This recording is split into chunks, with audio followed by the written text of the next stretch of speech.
있게 되어서 반갑게 생각을 합니다. 다시 한번 인사를 드리겠습니다.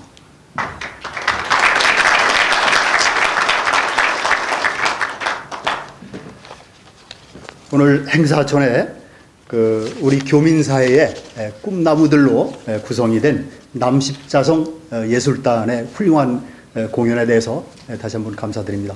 그 길을 받아가지고 힘이 솟구치는 것 같습니다.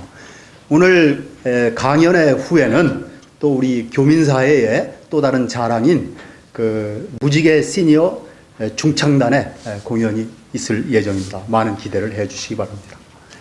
오늘 통일 강연을 맞이해서 멀리 한국에서 민주평화통일자문회의 현경대 수석 부의장님이 참석을 해 주셨습니다.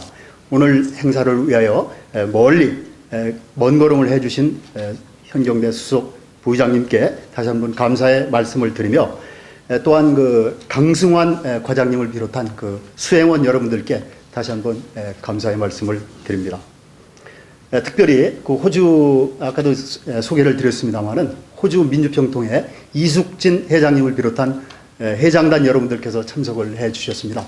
특히 이웃 우리 민주평통 호주에서는 작년 8월 초에 있었던 16기 출범회의 때도 모든 회장단이 참석을 해 주신 바가 있습니다. 다시 한번 감사를 드립니다. 그리고 아까 소개를 해드렸던 오클랜드 분관의 박일호 총영사님 참가를 해주셔서 감사드리고요. 그리고 김성혁 오클랜드 한인 회장님을 비롯한 많은 한인 단체장님들이 오늘 이 자리를 한고 박태양 우리 초대 민주평통 회장님께서 자리를 함께 해 주셨습니다. 저희 민주평화통일자문회의는 국민의 통일에 대한 의지와 역량을 결집하여 우리 민족의 염원인 평화통일을 구체적으로 달성하기 위해서 약 30여 년 전에 설립이 되어 현재 운영이 되고 있으며 의장이신 대통령의 평화 정책을 직접 자문하고 건의해야 하는 그러한 역할을 하고 있으며 헌법기관으로서 현재 운영이 되고 있습니다. 저희 민주평화통일자문회 뉴질랜드 협의회에서는 저희에게 맡겨진 이러한 모든 사명과 또 역할을 다 하기 위해서 현재 최선을 다하고 있습니다. 그래서 금년 3월 달에 있었던 한인의 날 행사 때 저희가 통일 골든벨 행사를 성황리에 개최를 하였고 오늘 현경대 수석 부의장님을 모시고 역사적인 통일 강연회를 개최하게 되었습니다. 금년 하반기에 저희들이 계획하고 있는 나라사랑 통일문예 공모전과 그리고 대한민국 사진전에 교민 여러분들의 많은 참여와 협조를 아울러 부탁을 드리겠습니다. 오늘 아무쪼록 강연회와 또 음악회를 마음껏 즐겨주시기를 다시 한번 부탁을 드립니다. 여러분 대단히 감사합니다.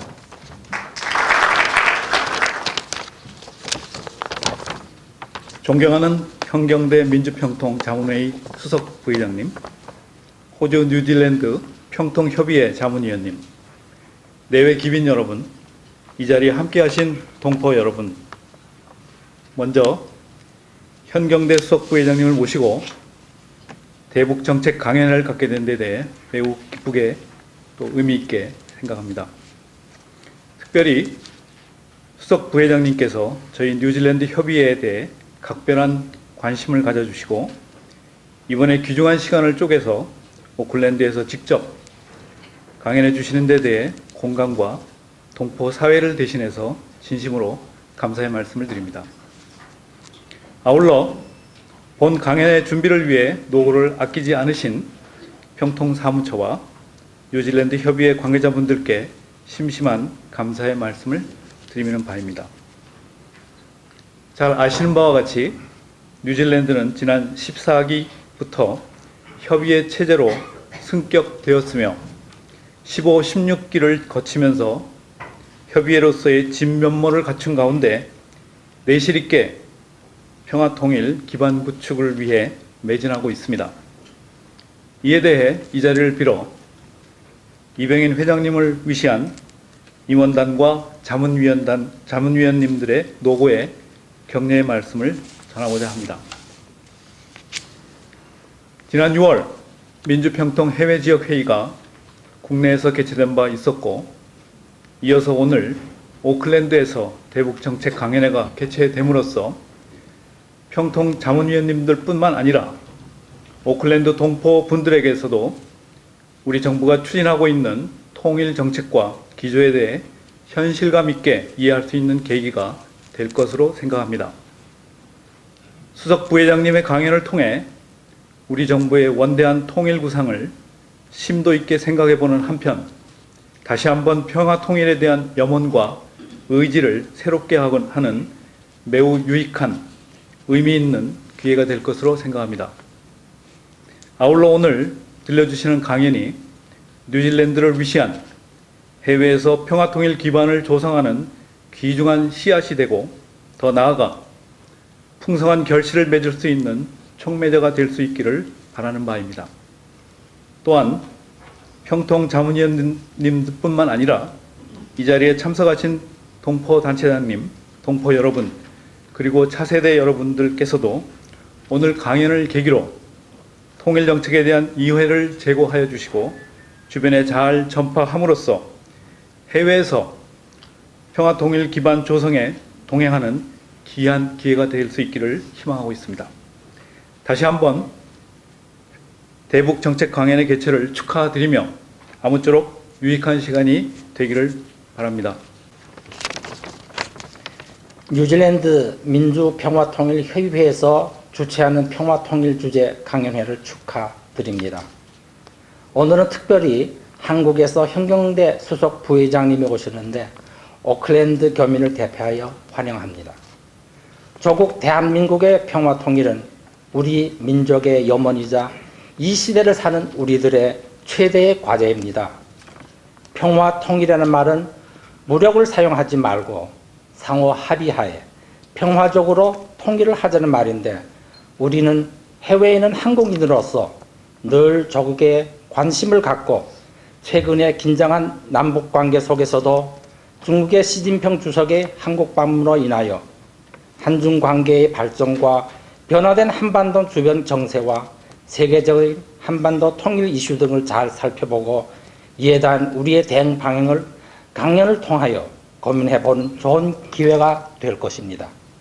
박근혜 대통령의 말씀과 같이 북한과의 관계 개선 방안이 신뢰 구축 프로세스를 통해 작은 일에서부터 민간인이 서로 왕래하면서 교류하는 경제협력 등을 통하여 제2, 제3의 개성공단이나 금강산 관광 등 교류를 확장하여 통일을 위한 초석을 다져 통일이 대박이 되도록, 그리고 글로벌 한인 대통 합의되어 통일된 대한민국이 세계에서 우뚝 설 수 있도록 우리 각자가 노력하는 계기가 되어야 하겠습니다.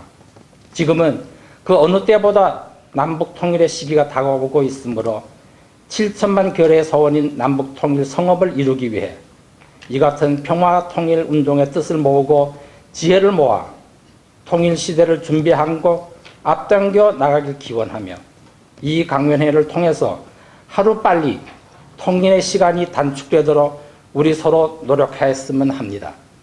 아무쪼록 수석 부의장님의 좋은 강연 부탁드리고 몸 건강하시길 빌겠습니다. 주말 저녁 시간인데 이렇게 귀한 걸음해 주신 여러분 모두에게 먼저 고마운 말씀 올립니다. 이 10,000km 넘는 거리, 리수로 따지면 2만리가 넘습니다. 2만리 넘는 먼 이곳 이렇게 와서 정말 여러분, 귀한 여러분들 한 분 한 분 뵈니까 정말로 이 뜨거운 감사와 또 고마운 그러한 인사를 드리고 싶은 것이 저희 솔직한 심정입니다. 그런데 아직도 좀 머리가 어질어질합니다. 이 북반부에서 남반부로 건너왔더니 뭐 꼭 이 지구본에 거꾸로 물구나무 서 있는 것 같은 그러한 느낌이 들어서 지금도 좀 어째 느낌이 그냥 머리가 어질어질하고 그러한 분위기입니다. 어떻든 먼 길 이렇게 여러분 찾아와서 고국의 소식을 전하면서 정말로 고마운 그러한 말씀을 드리고 싶습니다. 우리 박근혜 대통령께서 취임하시면서 750만 해외 동포들이야말로 우리 대한민국의 입장에서 볼 때 참으로 귀한 자산이다. 그러한 말씀을 하시면서 되게 해외에 나가 있는 동포 여러분들이 이 프론티어십이라 그럴까요? 이 개척자 정신, 모험심이 상당히 강한 분들입니다. 사실 자기 고향을 떠나서 외국에 가서 새로운 삶을 개척한다고 하는 것은 용기와 결단이 없으면 이게 하기 어려운 그러한 결심이라고 생각이 되어집니다. 바로 해외 동포들이 갖고 있는 그러한 프론티어십, 개척 정신, 그리고 창조력, 이러한 것들이 우리 국내에 있는 대한민국 국민과 같이 서로 네트워크를 잘 형성을 해서 협력해 나갈 때 정말 이제 땅을 뺏는 제국주의 시대가 아니라 새로운 21세기에 우리 한민족의 영토를 넓히는 그러한 일이 아니겠느냐, 그러한 생각을 하시면서 역대 정부가 다 해외 동포 문제에 관해서 깊은 관심 가지고 많은 지원을 한다고 그렇게 했습니다마는 특히 지금 대통령께서는 해외 동포 여러분들이 거주국에서 역량을 마음껏 발휘해서 우리 한인 사회의 기반을 넓힐 수 있도록 그렇게 정부 차원에서 뒷받침해 드릴 수 있는 일이 있다고 하면은 최대한 그렇게 하도록 하겠다. 그러한 생각으로 일을 하고 계시다고 하는 말씀을 먼저 여러분께 올립니다. 오늘 이 자리에는 우리 박일호 총영사님, 우리 평통의 대행기관장으로서 평통 활동을 위해서 평소에 많이 도와주시고 힘이 되어주고 계십니다.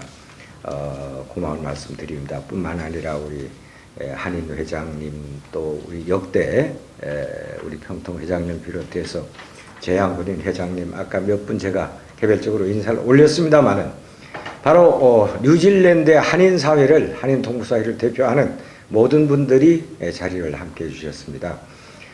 제가 알기에 사실 뉴질랜드에 이민사는 겨우 30년 조금 넘은 그런 짧은 역사인 걸로 압니다. 그럼에도 불구하고 정말 여러분들이 낯설고 물설고 문화가 다른 언어조차도 잘 통하지 않는 이 나라에 와서 짧은 시간 안에 각계에서 정말 자립하고 터전을 잡고 이렇게 꿋꿋이 나가주시는 그러한 모습을 보면서 여러분 모두가 사랑스럽고 정말 마음 든든합니다. 특히 우리 아까 조금 늦게 오셨습니다마는 멜리사 리 국회의원이신가요? 네. 이 국회의원 하나 나오는 게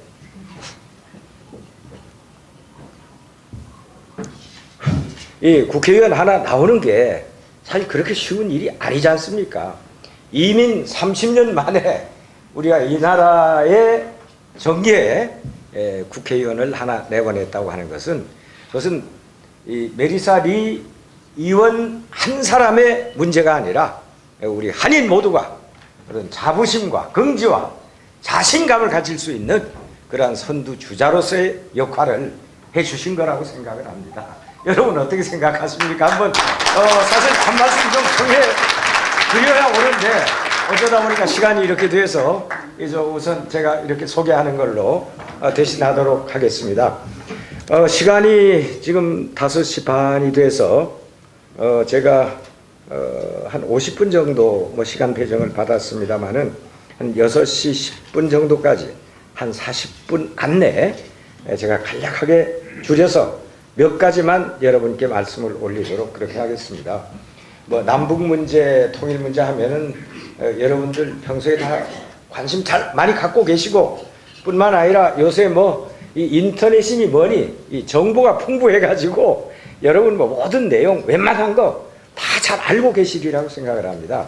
그래서 저는 여기서 아주 간략하게 몇 가지 문제에 관해서만 여러분께 말씀을 드리고자 합니다. 오늘 아침 제가 바로 서울에 그 연합통신 기사를 봤더니 남북 통합 지수가 2013년 작년 지난 6년 동안 가장 낮았다. 바로 서울대학교 통일평화연구원에서 그러한 발표를 했다고 하는 기사를 봤습니다. 여러분들께서는 그 기사 보면서 어떤 생각을 했는지 모르겠습니다만은 저는 그러한 문제에 관해서 그렇게 심각하게 생각하거나 관심을 그렇게 많이 갖지 않는 편입니다. 흔히 우리 언론 쪽에서 보도 내용을 보면은 남북한이 남쪽에서 우리 대한민국이 북쪽에 돈을 주고 히히덕거리면서 북한 지도부 사람들이 그 돈을 받고 좋아하고 그러한 모습을 보면은 남북 관계가 참 잘 가고 있다. 뭐 그렇게 표현을 하고 그리고 다행인 것처럼 이렇게 생각을 하고 어쩌다가 서로 틀어져서 북한이 뭐 미사일을 쏘고 뭐 남한에 대해서 우리 대한민국에 대해서 비방을 하고 그렇게 하면은 남북 관계가 이렇게 경색돼서 되겠나 뭐 우려를 하고 그러한 경우를 우리가 많이 봅니다. 그러나 여러분 생각해 보십시오. 남북 관계는 기본적으로 잘 간다고 하면 그것이 이상한 것이 아니겠습니까? 자, 1950년 6월 25일 바로 북한 도당은 대한민국을 지구상에서 없애기 위해서 전쟁을 일으켰습니다. 바로 우리 뉴질랜드를 비롯해서 우방 16개국이 참전으로 풍전등화와 같았던 대한민국이 위기를 극복하고 이제 휴전선 이남에 자유민주주의 국가를 그대로 만들어서 지금까지 지켜오고 있습니다마는 그 이후에 여러 가지 북측의 작태를 생각해 보면은 저쪽이 원하는 것이 무엇인지 우리는 너무나 분명하게 알 수 있습니다. 1968년에 1.2.1 사태, 1.2.4군 부대 동원해가지고 청와대를 습격하려고 했던 기도가 있었고 또 전두환 대통령 때는 외국의 국빈 방문하는 대통령을 비롯한 그 일행을 암살하기 위한 아웅산 테러 사건이 있었습니다. 평소에도 무장간첩을 내려보내고 잠수정을 보내고 뭐 또 이제 핵개발하고 우리가 너무나 잘 알고 있는 거 아니겠습니까? 그래서 결국 북한이 원하는 것은 한반도 전체를 적화하는 것이 그들의 목표였던 것이고 그러한 시각에서 1948년 8월 15일 이승만 대통령이 중심이 돼서 대한민국의 정부를 수립한 것을 가지고 바로 분단의 책임은 이승만에게 있다. 남쪽에 있다. 미국에 있다. 이러한 주장을 펴는 것이 바로 그 사람들의 시종 일관된 태도라고 하는 것을 우리는 너무나 잘 알고 있는 사실입니다. 그렇기 때문에 이제 이 해외에 계시는 동포 여러분들 입장에서 조국의 평화와 번영을 간절히 소망하는 그러한 입장에서 볼 때 이제 남북 관계가 경색이 되고 한반도에 전쟁이 날 것 같은 그런 분위기가 딱 형성이 되면은 사실 걱정되는 것이 맞습니다. 걱정이 됩니다. 이래서 되겠느냐? 그러나 제가 분명히 여러분께 말씀드립니다마는 어떠한 어려운 상황이 닥친다고 하더라도 우리 대한민국은 그것을 극복하고 대한민국이 제대로 통일을 향해서 나갈 수 있도록 해나갈 거라고 하는 것을 분명하게 말씀드립니다. 바로 1년 반 전 오늘 상황이 어땠는지 여러분 되돌아보시기를 바랍니다. 작년 2월 25일 대통령 취임식을 2주일 앞두고 그 사람들이 3차 핵실험을 했습니다. 핵실험을 하자 유엔 안전보상이사회가 북한에 대한 제재 결의를 했습니다. 그랬더니 거기에 반발해서 북한이 어떻게 했나요? 휴전협정 그 백지화하겠다. 남한 때려부시겠다. 청와대 인공기를 달겠다. 그리고 3월 말에 와서는 김정은이가 뭐 워싱턴까지 뭐 이제 핵으로 불바다를 만들겠다. 뭐 그러한 공갈을 치고 난리를 쳤습니다. 그러면서 개성공단 일방적으로 폐쇄를 했지 않습니까? 그럼에도 불구하고 대한민국 국민 어느 하나 북한의 그러한 협박 공갈에 흔들리는 사람이 하나도 없었습니다. 여러분 기억하실 겁니다. 1990년대 초에 판문점에서 남북 회담을 하다가 북측 대표가 송영대 당시 통일부 차관에게 서울 불바다 만들어버리겠다고 한마디 했더니 그게 보도가 나가서 서울 시내에서 물을 사고 마트에 줄 서서 비상식량 마련한다고 전날 먹었던 우리 라면 제기고 그러한 일들이 벌어졌었거든요. 그런데 북한이 3차 핵실험을 하고 바로 서울을 불바다 만들겠다고 김정은이가 협박을 해도 서울 시민 그렇게 움직이는 사람 하나도 없었습니다. 박근혜 대통령께서는 취임하면서 대북 문제에 관해서 확고한 원칙을 제시를 했습니다. 도발에는 강력하게 응징을 하고 대화에는 대화로 응하도록 하겠다. 그리고 지금까지 북한이 도발, 협상, 보상 이래가 돈 많이 받아갔어요. 뒤로. 이거 철저하게 이 버르장머리 고치겠다. 그러한 입장에서 북이 어떠한 협박 공갈을 하더라도 흔들림 없이 원칙대로 북한을 대응을 했습니다. 그 결과 어떻게 됐나요? 결국 개성공단도 그들이 스스로 문을 열어서 우리 측이 요구하는 대로 필요한 조건들을 받아들이고 개성공단 다시 정상화돼서 지금 가동이 되고 있습니다. 남북 이산가족 상봉할 때마다 그냥 이산가족 만나게 해준 적 없습니다. 현찰 받거나 쌀 받거나 비료 받거나 뒷거래가 있었습니다. 더구나 한미 합동 군사훈련이 진행되고 있는 상황 속에서 남북 이산가족 상봉한 적 지금까지 한 번도 없었습니다. 여러 달에 걸쳐서 우여곡절이 있기는 있었지만은 돈 한 푼 안 주고 대가 없이 바로 한미 군사훈련이 진행되는 기간에 남북 이산가족 상봉 행사가 이루어졌습니다. 참으로 몇 년 만에 이루어졌습니다. 그래서 역시 대통령께서 확실한 원칙을 가지고 신뢰의 기초 위에서 대북 정책을 펴다 보니까 그 난리치던 북한도 어쩔 수 없이 꼬리를 내리고 결국 원칙에 동의할 수밖에 없었지 않느냐 이렇게 평가가 되어집니다.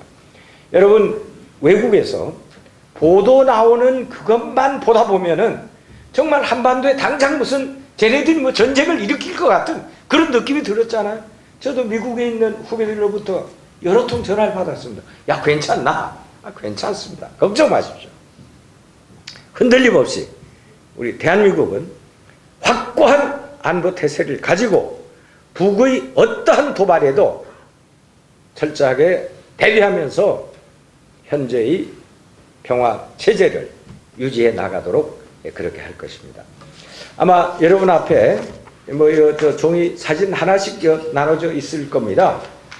이게 지난 봄에 조선일보 일면의 톱으로 나왔던 위성에서 바라본 한반도의 야간 사진입니다. 저 이 사진 톱 보고 무슨 사진인지 몰랐습니다. 설명 안 보고는 이게 몰랐어요. 보십시오. 대한민국 땅 완전히 섬이 되어 있습니다. 지구상에서 사라진 북한의 모습입니다. 불빛 하나 없잖아요. 가운데 벌건 게 저기 아마 평양쯤 되는 것 같고 그 오른쪽 편으로 조그만 불빛이 원산이나 그러한 것 같습니다. 지금 북한의 현실을 바로 적나라하게 운변적으로 보여주는 것이 이 사진 한 장입니다. 북한이라고 하는 정권의 실체가 존재하는 것은 사실이지만은 실질적으로는 지구상에서 사라진 거나 마찬가지인 그러한 나라 아닌 나라. 이것이 오늘의 북한의 현실입니다. 북한의 경제적 형편이 어쩐지 여러분 잘 아실 겁니다. 인권 상황이 어쩐지 너무 잘 아시리라고 생각하기 때문에 제가 이 자리에서 되풀이해서 말씀을 드리지 않겠습니다. 다만 한 가지만 제가 여러분께 꼭 말씀을 드리고 싶습니다. 2012년 10월에 유엔 세계 식량기구 북한 사무소장이 서울에 와서 기자회견을 했습니다. 북한의 기아 상태 참으로 심각합니다. 굶어 죽는 사람이 많은 거 여러분 잘 알고 계시죠? 그런데 보다 더 심각한 것은 0세부터 5살까지 영유아들의 영양 상태가 너무 불량하다고 하는 겁니다.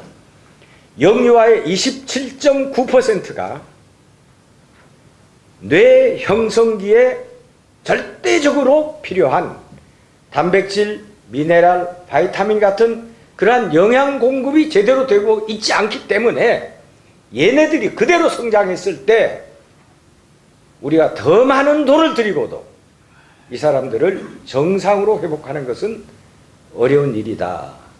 그러한 점에서 우리가 북한을 도와줘야 된다는 그러한 기자회견을 했었습니다. 이게 무슨 말이냐 하면은 어린애들이 태아로 태어날 때 뇌가 100% 형성이 되지 않는답니다.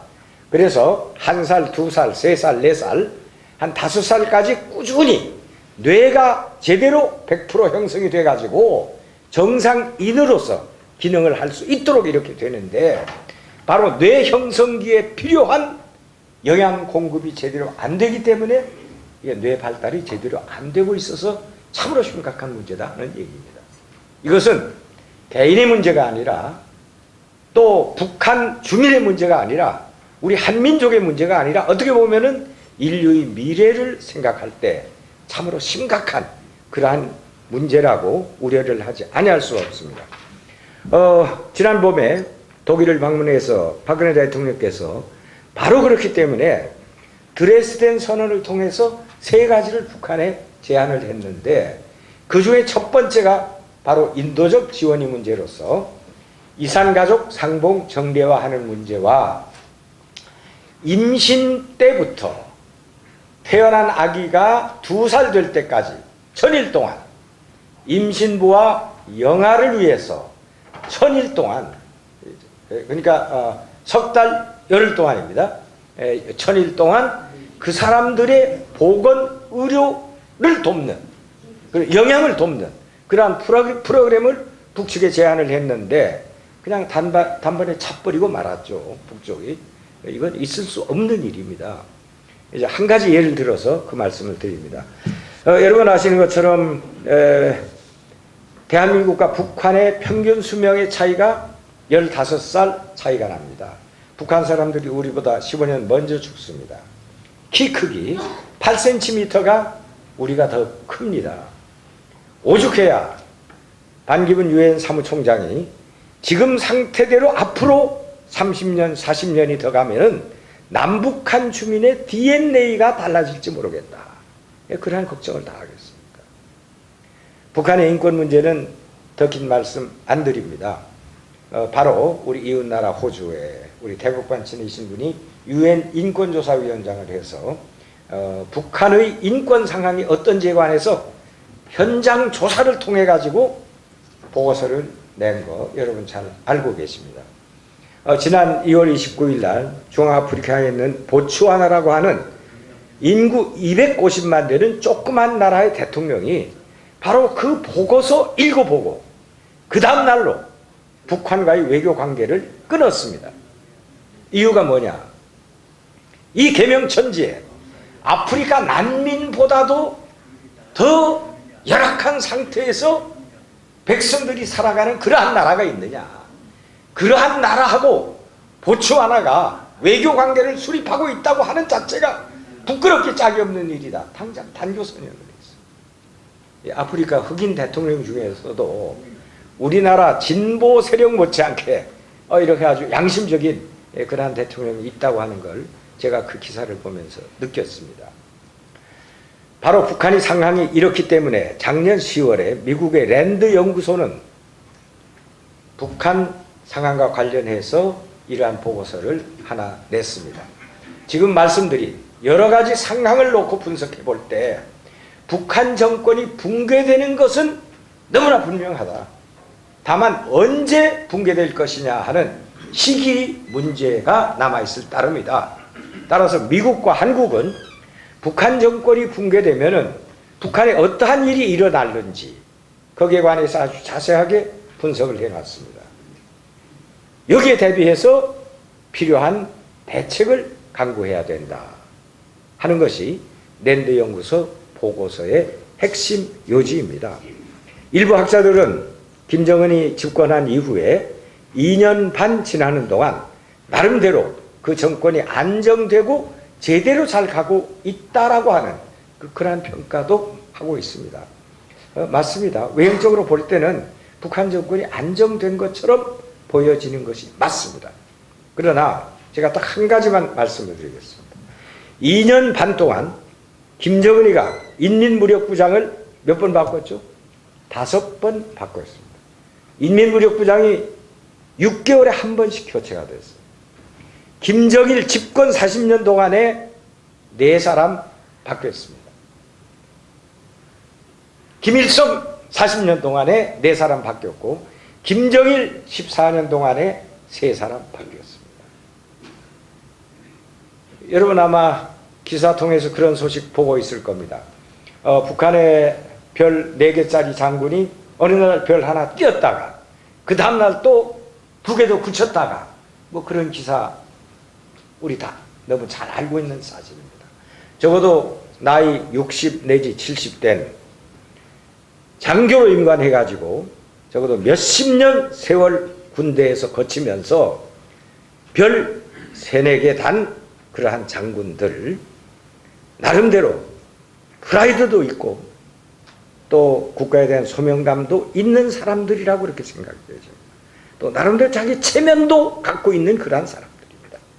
그러한 사람들이 하루에 별 띄었다가 달았다가 뭐 저 어린애들 데리고 골목대장 노릇하면서 병정놀이 하듯이 그러한 상황 속에서 과연 그 장군들 마음이 어떻겠는가 하는 걸 한번 헤아려 보시기 바랍니다. 그 사람도 사람입니다.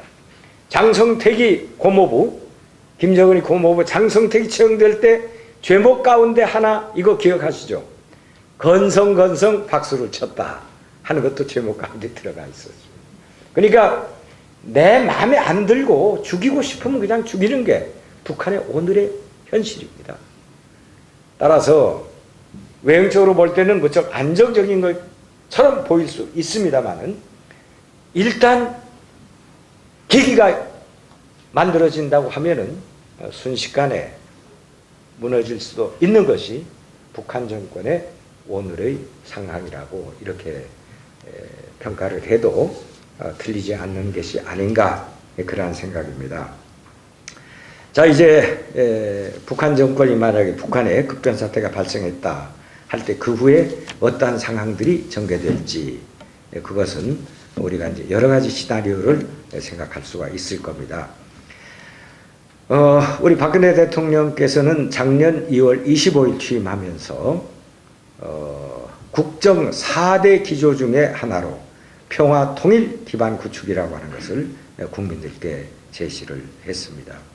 경제 부흥, 둘째가 국민 행복, 셋째가 문화 용성, 네 번째로 바로 평화 통일 기반 구축이라고 하는 것을 국정 기조의 하나로 전면에 내세웠습니다. 대한민국의 역대 정권 모든 대통령이 한반도 평화 정착 문제에 깊은 관심을 가지고 통일 문제에 관해서 관심을 가졌던 건 사실입니다만은 그러나 통일 문제를 국정 기조의 하나로 전면에 내세운 것은 박근혜 대통령이 처음이라고 그렇게 말씀을 드립니다. 그것은 지금 국내외 여러 가지 상황을 놓고 볼 때 언제 우리에게 통일의 기회가 올는지도 모르겠다는 그러한 전제 위에서 통일의 기회가 왔을 때 우리가 거기에 따른 준비가 제대로 안 돼 있어서 통일의 기회에 통일을 이루지 못한다고 하면은 그것은 대통령으로서 또 이 시대를 살고 있는 국민의 한 사람으로서 민족과 역사 앞에 큰 죄를 짓는 것이라고 말씀드리지가 아니할 수가 없습니다. 그래서 바로 통일의 기회가 왔을 때 통일을 이룩할 수 있도록 우리가 필요한 준비를 갖춰야 되겠다는 그러한 의미에서 평화통일 기반 구축을 국정기조의 하나로 전면에 내세웠고 금년 1월 연두 기자회견에서는 바로 통일은 대박이다 하는 말을 하면서 이제 통일준비위원회를 구성을 해서 통일 준비를 완벽하게 하도록 하겠다. 그렇게 말씀을 하셨고, 바로 통일준비위원회가 구성이 돼서 그저께인가요? 첫 회의가 열렸다는 소식 여러분 다 잘 알고 계실 겁니다. 이제 통일이라고 하는 것은 뭐 대통령 혼자 해서 되는 것도 아니고 통일부나 평통만 해서 되는 것도 아닙니다. 정부 각 부처가 통일에 대비한 필요한 준비들을 다 해야 될 뿐만 아니라 국내외 7천만 동포 모두 한 마음으로 뜻을 모아서 잘 추진해 나갈 때 비로소 통일은 이루어질 수 있다고 그렇게 보여집니다. 이제 통일 준비하면은 뭘 해야 되나 이러한 얘기들 많이 하죠. 또 대통령이 통일은 대박이다 그러니까 일부에서는 대박은 무슨 대박이냐, 대박 하려다가 쪽박 차는 거 아니냐, 이러한 문제 제기도 있고, 주변국들이 찬성해 주겠냐, 반대할 텐데 되겠냐, 그리고 동서화합도 못하면서 통일되면 남북한 주민 어떻게 주민 통합해 나갈 거냐, 힘들고 어려운 얘기 많이 나옵니다. 북한 경제 형편 없는데 그나마 그래도 우리 대한민국 우리끼리만이라도 이만큼 살고 있는데 통일해서 북한 사람들 먹여 살리고 북한 발전시키려고 하다가 남북이 같이 쪽박 자는 거 아니냐, 이러한 문제 제기하는 분들도 많이 있습니다. 그거 맞습니다. 다 옳은 얘기입니다. 결코 통일의 길이 쉽고 편안한 길은 아닙니다. 힘들고 어려운 길임에 분명합니다. 그러나 저는 여러분께 분명히 말씀드립니다. 우리 해낼 수 있습니다. 문제는 우리가 통일에 대한 얼마나 뜨거운 열망과 소망을 가지고 통일을 위해서 우리의 모든 것을 바치느냐, 여기에 달려있다고 저는 생각을 합니다. 휴전선 이남의 대한민국 땅덩이 98,000평방킬로미터입니다. 아마 지금 국토부 들어가 보면 10만으로 나올 겁니다. 그건 새만금이니 뭐니 이 간척사업 해가지고 땅 조금 늘려서 이제 10만 넘었어요. 옛날로 따지면 98,000평방킬로미터로 200개 넘는 나라 중에서 땅덩이 크기로 따지면 107등입니다. 여러분 세계 지도에서 한번 대한민국 찾아보십시오. 동부가 저 끝에 한반도, 그것도 전체도 아니고 그 남쪽 끝털이 조금 지도에서 보는 것처럼, 사진에서 보는 것처럼 얼마나 자그마한 나라입니까? 인구 5천만 명으로 25등 25번째, 인구는 꽤 많습니다. 여러분들이 사는 뉴질랜드보다 훨씬 많습니다. 그런데 1960년대 초까지 우리 대한민국에 뭐가 있었습니까? 지하자원 하나 있나요? 자본이 있었습니까? 기술이 있었습니까? 더구나 휴전선 155마일에는 남북이 총을 겨누고 언제 전쟁이 일어날지 모르는 안보 위협 상황입니다. 이러한 나라에 누구도 투자하지 않습니다. 대한민국의 돈 가진 자들도 전쟁이 나면 도망갈 궁리하고 있는 것이 바로 당시의 대한민국의 현실이었지 않습니까? 그런데 2012년 우리 CIA 통계에 의하면은 대한민국 GDP 1조 6천억 달러로 경제 규모로 세계 12번째,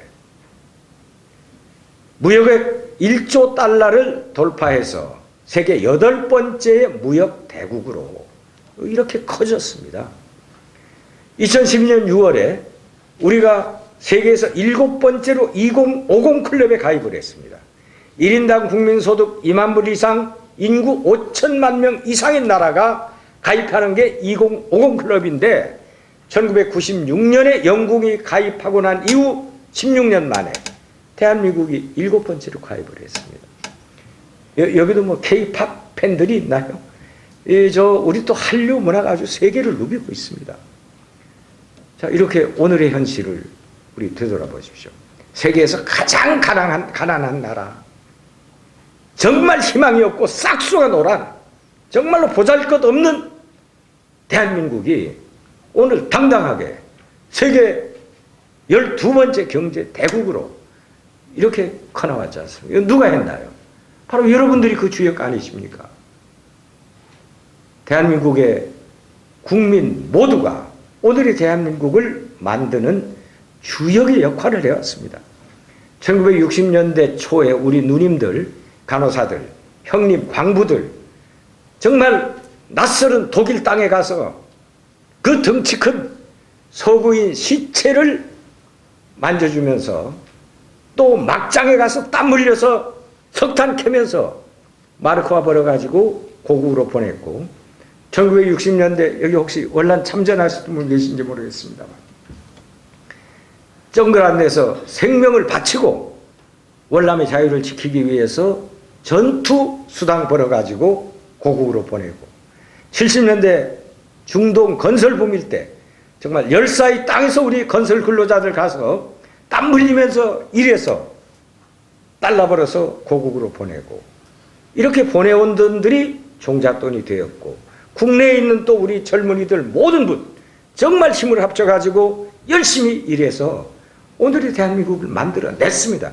그렇기 때문에 우리 세계 사람들은 2차 대전 이후 독립된 나라 중에서 유일하게 대한민국이 가장 빠른 시간 안에 산업화와 민주화를 이루었고 원조 받던 나라에서 원조 하는 나라로 그렇게 성장을 시켰다고 그리 칭찬하는 이유가 바로 그거 아니겠습니까? 그런 말이 있죠. 대한민국 종합상사 직원들은 에스키모한테 뭘 판다고요? 아이스박스를 파는 그러한 능력을 갖고 있답니다. 우리 이병인 회장이죠. LG 상사 출신인데 바로 그게 뭘 의미하는 겁니까? 우리의 젊은이들이 적어도 오늘의 대한민국이 있기까지 5대양 6대주를 누비면서 온갖 힘을 다해서 열심히 일을 해서 오늘의 대한민국을 만들었다고 하는 얘기입니다. 자, 그러면은 정말로 힘들고 어려운 여건 속에서 오늘의 대한민국을 만들어낸 우리들이 통일 과정에서 겪을 수 있는 어려움, 그럼 못 해낼까요? 통일 이후에 이질적인 남북한 주민 하나로 통합하는 그러한 일들, 게르만족이 해낸 일을 한민족이라고 과연 못 해내겠나? 그 얘기입니다. 문제는 우리들이 얼마나 자신감을 갖고 우리의 마음을 하나로 모으느냐, 여기에 저는 달려있다고 생각을 합니다. 우리 대한민국 국민들 정말 어떻게 보면은 일부는 뭐 이런 결점이 있다 저런 결점이 있다 뭐 이러한 지적들 많이 합니다만은 정말 화끈하잖아요. 한번 해야 되겠다 맘 먹으면은 훌륭한 지도자를 만나서 우리가 정말 좀 한번 모든 거 버리고 목표 하나를 향해서 한번 해보자라고 하면은 모든 거 던져서 반드시 목표를 이루어야만은 그러한 집념과 열정과 끈기가 있는 민족이 대한민국이라고 저는 생각을 합니다.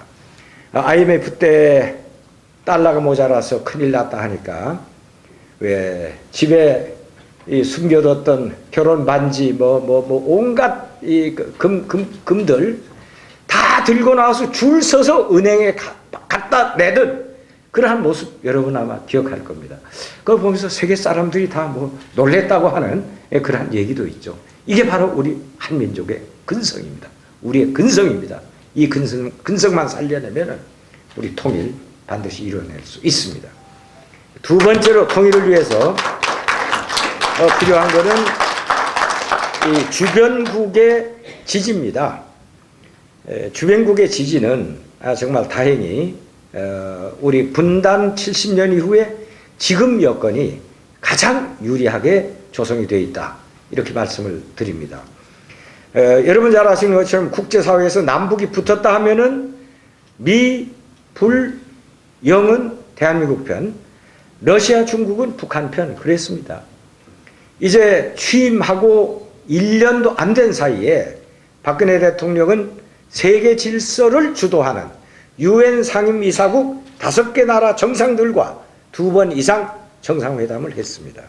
그래서 항상 북쪽 편에 손을 들던 중국과 러시아를 거의 우리 편으로 끌어들였습니다. 이제 어쩔 수 없이 핵 없는 한반도를 만들기 위해서는 대한민국 주도로 통일하는 길밖에 없고 박근혜 대통령의 한반도 신뢰 프로세스에 관해서 전폭적인 지지를 보낸다고 하는 것이 시진핑이나 푸틴의 입장입니다.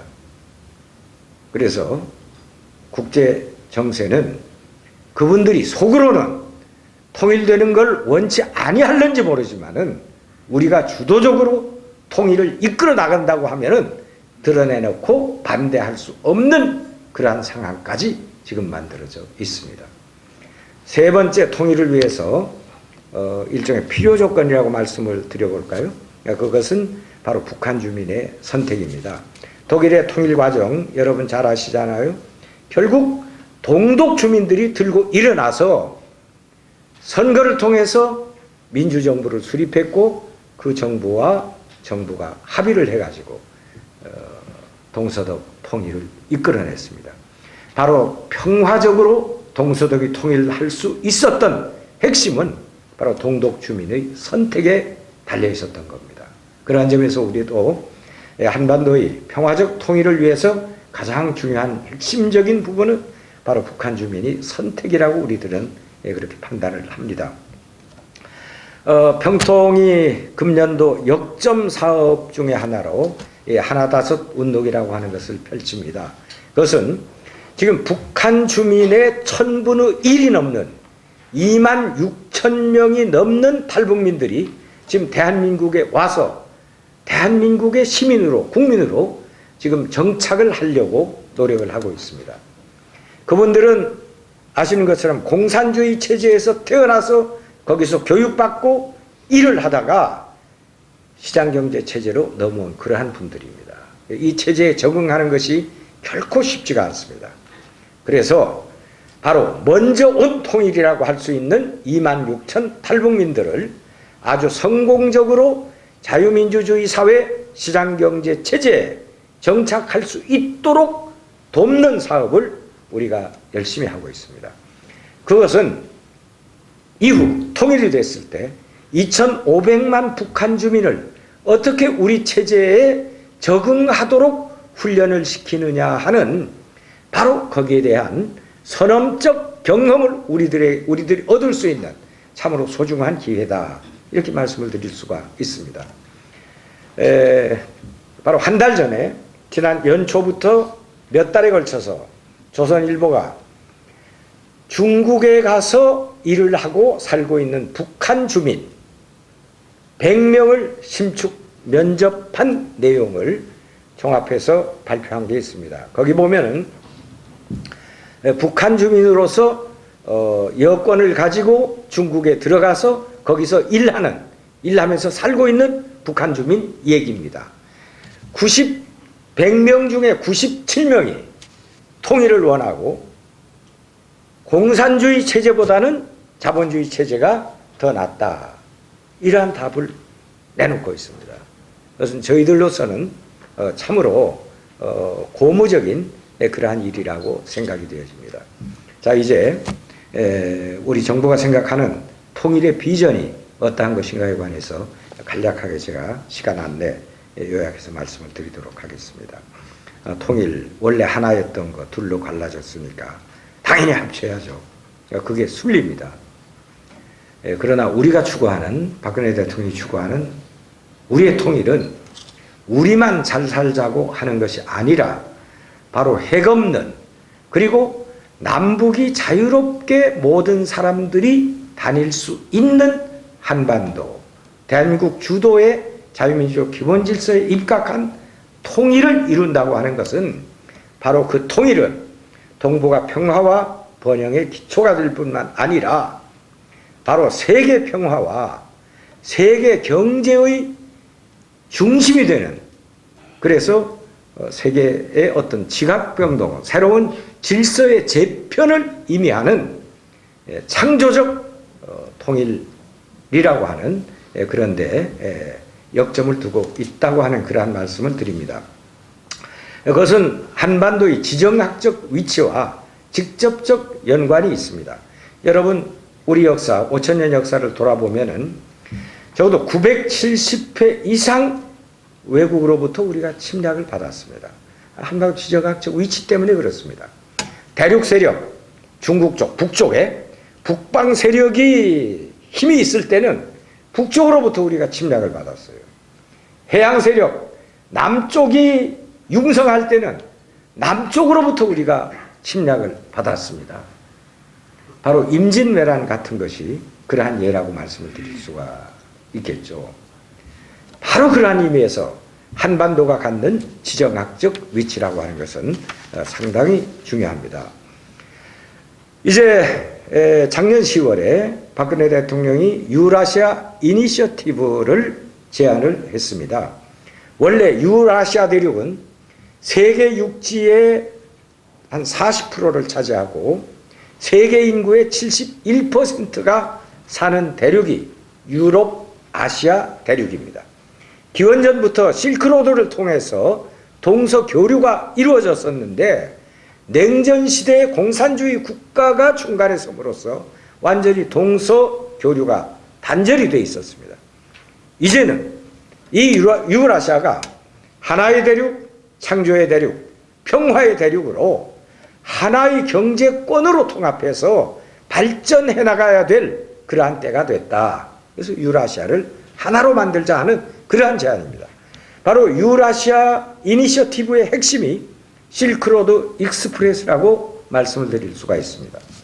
자, 제가 제 고향이 제주도입니다. 섬인데 섬이라고 하는 건 이렇더라고요. 아주 기능적으로 간단합니다.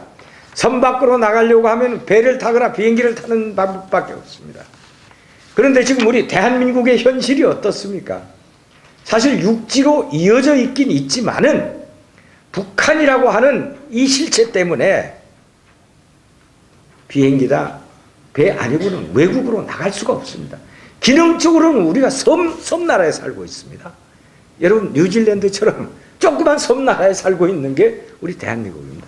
이 섬나라인 이거를 바로 육지와 붙이자 하는 것이 통일입니다.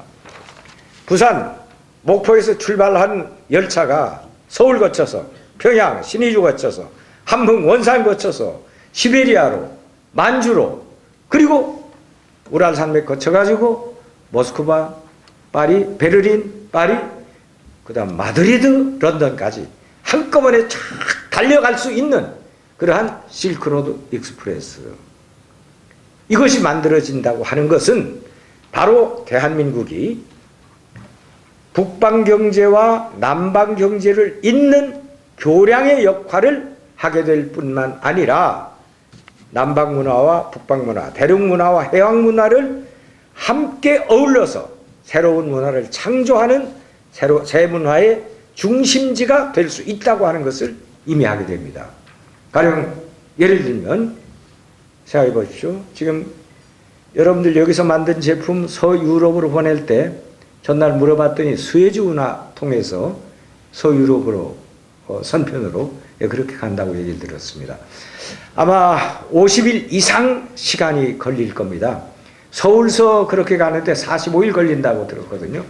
그 뱃길이 얼마나 험합니까? 특히 거기에는 해적까지 또 출몰해가지고 보험료만 해도 어마어마하게 낸다고 그렇게 얘기를 들었습니다. 근데 그러한 물건들 거기까지 갈 필요 없죠. 그냥 부산항까지만 갖다 푹 던져놓으면은 열차에 실으면 아주 2주가 아니면은 서울 앞까지 대량의 물품이 수송될 수 있는 그러한 체계가 갖춰진다고 하는 것을 의미를 합니다. 그러한 점에서 한반도 통일, 우리의 통일은 단순히 남북을 연결하는 남북을 통일하는 그런 개념을 뛰어넘어서 바로 환태평양 시대의 태평양 연안 국가들이 서유럽과의 연결고리에 있어서 대한민국이 중심적 역할을 하게 된다고 하는 것을 의미하게 됩니다. 이제 통일비용과 관련해서 딱 한 가지만 더 말씀을 드리겠습니다. 솔직히 말씀드리면은 분단관리비용이 통일비용보다 지금 더 들어가고 있습니다. 우리 GDP의 3% 가까운 돈을 지금도 국방비에 쏟아 넣고 있습니다. 지금 대한민국이 60만 대군, 북한이 120만 대군을 유지를 하고 있습니다. 남북한 합치면은 180만 넘는 현역 군인이 있습니다. 물론 북한은 원래 병영 국가이기 때문에 모든 국민을 다 군인으로 봐도 됩니다만은 어떻든 군복 입고 군에 복무하는 자가 120만이 넘습니다. 그런데 통일이 되면은 군대 수 30만 이하로 줄여도 됩니다. 통일이 됐을 때 지금 우리 GDP의 3% 가까운 예산을 국방비로 지출하는데 1%까지 줄일 수 있다고 하는 것이 전문가들의 분석입니다. 여기서 얻는 이득이 얼마나 크겠습니까? 우선 180만 현역 군인 중에서 150만 이상이 군대를 가지 않고 그 젊은 나이에 자기가 할 수 있는 경제활동을 비롯한 모든 새로운 활동 영역을 개척하고 거기서 일을 할 수 있는 그러한 기회가 주어진다고 하는 것을 의미합니다. 이 UNDP 발표에 의하면은 북한의 기아 문제 해결하는데 1억 5천만 달러면은 문제가 해결이 된답니다. 우리 돈으로 약 1,500억 되는 그러한 돈입니다. 그런데 지난 2월 뉴욕타임스 보도를 보면은 2012년에 김정은이가 사치품 사들이는 데 쓴 돈이 6억 4,580만 달러라고 그럽니다. 그러니까 사치품 사들이는 돈의 4분의 1만 김정은이가 북한 백성들을 위해서 옥수수 사들이면은 북한 백성 굶주리지 않게 해줄 수 있다고 하는 그러한 얘기입니다. 그러한 기사 보면서 상당히 많은 분들이 분노를 했습니다. 우리가 북한이 못 살고 가난해서 북한 주민들 굶는데 쌀 보내줘야 되겠다, 비료 보내줘야 되겠다. 그래 그런 거 보내줬는데 참 잘못한 거 아니냐. 김정은이가 사치품 사들이는데 꼬냑 비싼 가방 그 돈의 4분의 1만 백성을 위해서 풀어도 굶는 사람 하나도 없게 만들 수 있는데 말이 되느냐. 여러분도 그런 생각 드시죠?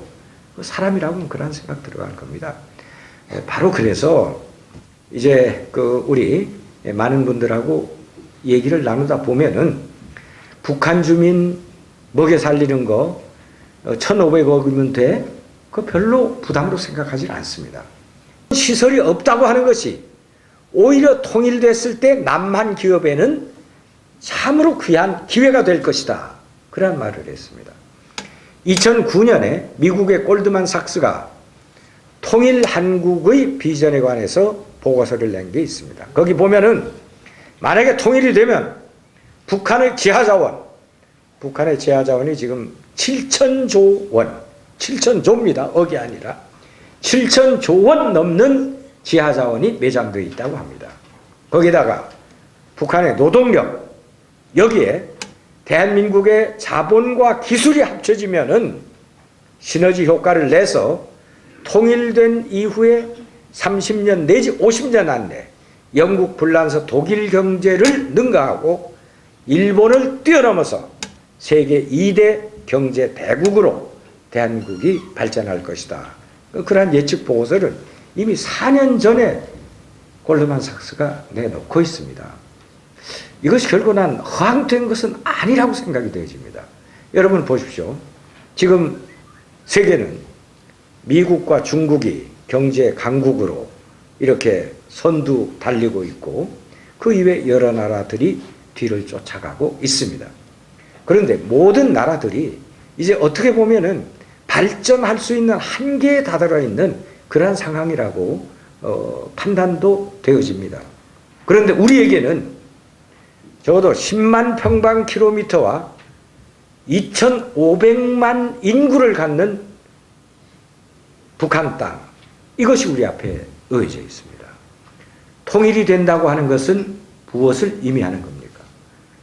바로 2,500만 명이 우리 국민이 되는 것이고, 그것은 우리의 내수 시장이 이제 8천만 가까이 이렇게 커지는 걸 의미하는 것이고, 새로 건설하고 개척해야 될 10만 평방킬로미터가 넘는 황무지가 우리를 기다리고 있다고 하는 것을 의미하는 겁니다. 자, 보십시오. 고속도로 새로 넣어야 돼요. 철도도 우리 건설해야 됩니다. 댐도 건설해야 되고 공장 지어야 되고 북한 주민들 살 수 있는 좋은 아파트 건설해야 됩니다. 그러면 그러한 일들 누가 할까요? 중국 회사가 와서 하나요? 일본 사람들이 해달라고 우리가 부탁할 겁니까? 미국 사람들이 와서 합니까? 아닙니다. 여러분 너무 잘 아시지 않습니까? 그런 분야에서 대한민국 기업들의 기술 수준, 경험, 세계 1등 아닙니까? 현대건설을 비롯한. 자, 그 우리 회사들이 가서 그 사업 다 해야 됩니다. 돈 어디 있어서 하지? 우리 기업들 돈 많이 가지고 있습니다. 없으면은 외자 들여다 하면 되죠. 소로스인가요? 외국의 유수한 투자가들이 돈 가지고 만지는 그러한 분들이 만약에 통일이 돼서 북한 SOC 건설에 돈이 필요하다고 하면은 얼마든지 돈 빌려주겠다 그럽니다. 우리 세계은행 총재도 김용 우리 한국 사람이잖아요. 얼마 전에 그렇게 발표했더라고요. 통일돼서 북한 재건에 자금이 필요하다고 하면 세계은행도 돈 빌려주겠대요. 1960년대 우리가 경부고속도로 만들 때 정말 돈 한 푼 없어서 비싼 이자 주고 돈 빌려다가 경부고속도로 건설했지만은 바로 그 경부고속도로가 산업발전의 동맥이 돼가지고 대한민국 경제건설의 기초가 됐지 않습니까? 그래서 북한 건설하는데 돈 걱정 조금도 할 필요가 없습니다. 그래서 이제 재외동포 여러분께 제가 간곡히 호소 말씀을 드립니다. 우리 미래 이거 통일 결코 멀리 있는 것이 아닙니다. 바로 눈앞에 다가와 있습니다. 우리가 필요한 준비를 하고 반드시 통일이 되어서 정말로 세계 1등 국가로 우리 조국이 이렇게 우뚝 설 수 있도록 여러분 함께 좀 참여하고 협의해 주시기를 부탁을 드립니다. 1929년 하면은 제가 이 말씀을 끝내면서 딱 우리 타골 시 하나만 여러분께 소개를 하는 것으로 끝을 내도록 하겠습니다. 1929년 하면은 3.1 독립운동이 일어난 지 10년째 되는 해라.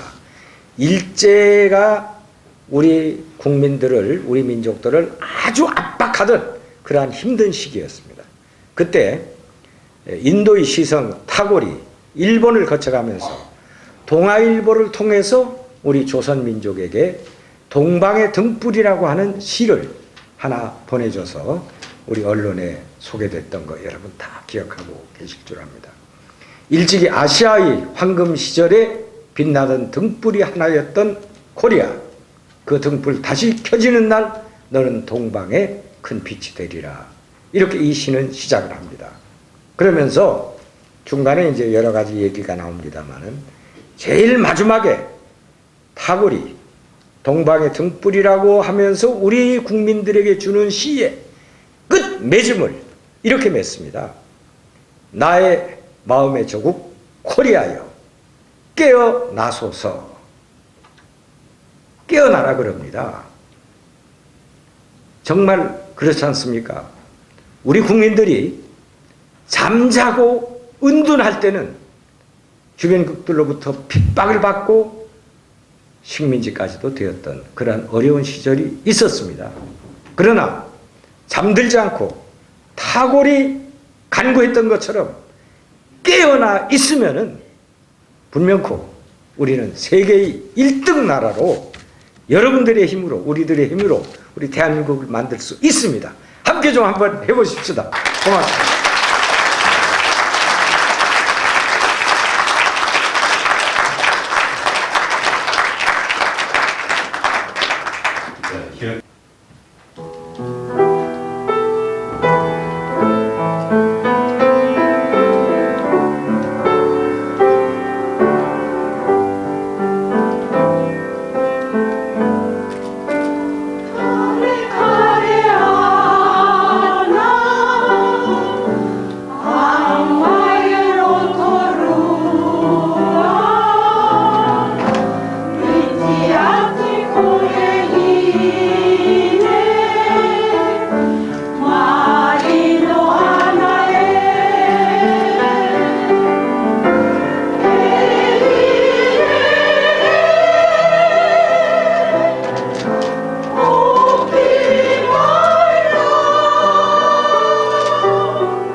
한 번 더.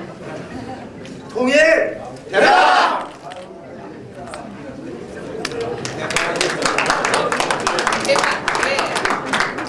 네, 오늘 현경대 수석 부의장님의 말씀을 잘 들었는데요. 한국의 북과 남이 갈라져 있는 그 히스토리와 그리고 한국과 북한이 통일이 되면은 얼마나 더 나은 대한민국이 될 수 있는가에 대해서 굉장히 좋은 말씀 들었습니다.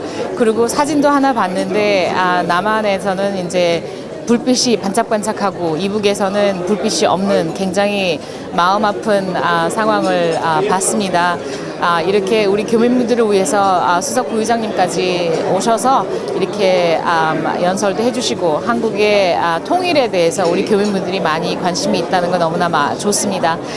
그리고 저는 특별히 교민분들한테 부탁하고 싶은 거는요. 9월 20 날 총선이 치러지는데 저 다시 마운 엘버트 지역구에서 출마를 하게 됩니다. 그리고 비례대표 후보 31번을 받았는데요. 우리 교민분들께서 적극적으로 투표에 참여를 하셔야 되겠습니다. 한국 분들이 투표에 꼭 참여를 하셔야지 우리 한국 교민들이 적극적으로 이렇게 투표를 하시는구나 알게 됩니다. 그러니까 이번에는 어느 당을 찍으시든 투표를 꼭 해주십시오. 유권자 등록부터 하셔야 되겠죠. 유권자 등록 안 하시면은 불법이니까요. 유권자 등록하시고 그리고 투표에 꼭 참여하세요. 하지만 저를 위해서 찍어주신다면은 저는 내셔널당 멜리사입니다. 감사합니다. 네, 한국 땅에서 떨어져 이렇게 살면서 굉장히 한국에 대한 그런 문제들을 우리가 잊고 살기 굉장히 쉬운 것 같습니다. 특히나 여기서 오래 살고 있는 이런 저희 세대의 학생들은 더욱이나 한국 문제에 대해서 좀 더 민감하게 반응하지 못하는 그런 부분들이 있는데요. 저희가 이제 알아야 할 것들은 개인이 먼저가 아니라 개인이 국가가 없으면 개인도 없다는 것을 우리가 오늘 이런 시간을 통해서 배우게 되었습니다. 굉장히 뜻깊고 또 유익한 시간을 이렇게 만들어 주셔서 정말 감사합니다. 뉴질랜드와 우리나라는 사실상 형제의 나라라고 해도 과언이 아니라고 생각을 합니다. 6.25 동란으로 대한민국이 그야말로 노란이 위기에 처했을 때 뉴질랜드의 젊은이들이 유엔군의 일원으로 함께 참전해서 대한민국을 지켜줬던 우리 입장에서는 참으로 고마운 나라입니다. 바로 여러분들의 그러한 희생 위에 오늘 대한민국은 세계 12번째 가는 경제 대국으로 이렇게 성장을 할 수 있었습니다. 이제 아마 금년 안에 뉴질랜드와 저희 나라가 FTA가 체결될 것으로 기대하고 또 전망을 하고 있습니다만은 무엇보다도 핵 없는 한반도 통일된 대한민국이 뉴질랜드와 파트너가 된다고 하는 것은 우리가 함께 성장할 수 있는 그러한 계기를 마련하는 것이 되어질 겁니다. 무엇보다도 통일 이후에 북한 재건 사업에 우리 뉴질랜드의 많은 분들이 함께 참여를 해 주셔야 될 것이고 또 이 실크로드 익스프레스가 완성이 되어질 때 바로 한반도를 통해서 뉴질랜드의 해양 문화 바로 또 뉴질랜드의 남방 경제권이 북방 경제권, 대륙 경제권과 연결을 짓는 연결고리 역할을 저희들이 해드릴 수가 있다고 생각이 됩니다. 사실 남태평양의 한가운데 있는 섬나라인 뉴질랜드의 입장에서는 대륙과의 연결고리를 만드는 것이 무엇보다도 중요하고 바로 대한민국과 뉴질랜드의 오랜 기간 동안의 그런 우호 협력 관계가 통일됐을 때 바로 뉴질랜드 경제를 대륙 경제와 연계시키는 그 통로 역할을 저희가 잘 해드릴 수 있지 않을까 그렇게 기대를 하고 있습니다.